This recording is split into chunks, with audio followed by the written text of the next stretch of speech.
The first step of the process is to drill holes to place the explosives inside the rock we want to break. Inside each hole, a primer is used to initiate the explosives. Several types of explosive products can be used to charge the holes. Essentially, the holes are filled with either packaged or bulk explosives. Primers are made of packaged emulsions or a product called boosters, combined with a detonator placed in them. The explosion exerts very high pressures way above the rock strength. This creates a zone of crushed rock immediately around the hole. The explosion also generates a shock wave which starts the cracking process. The explosive gases generated expand extremely quickly, forcing cracks apart, breaking the rock and pushing it into the nearest void. Long holes may use multiple primers. They are typically placed at the toe of the blast hole and then at predefined intervals as determined by the drill and blast engineer. Feed it down about 10 meters.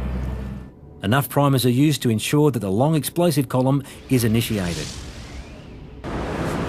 Even though explosives are hazardous, if stored, handled, transported and used correctly, they are safe.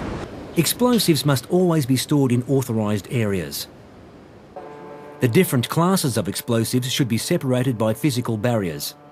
For example, the detonator must not be stored with the boosters, packaged or bulk explosives.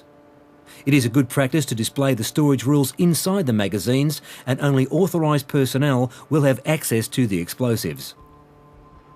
Similar rules apply to the movement of explosives. They can only be transported in approved vehicles driven by competent and authorised persons. Blasting is part of everyday life in a mine, and each site has specific procedures for firing. You should be aware of these procedures. A safety requirement to all sites is that everyone needs to stay clear of the area affected by the firing. There will be barricades and signage to inform you. Employees must be in a designated safe area during the firing.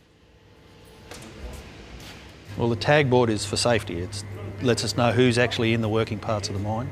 So if there's anybody left in the mine, we don't fire. 3, 2, 1.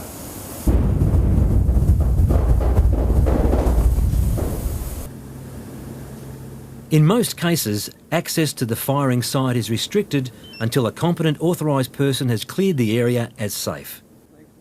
There are three main hazards to be aware of after a firing: the fumes, the possibility of misfires, and changes to ground conditions that could make the area unstable.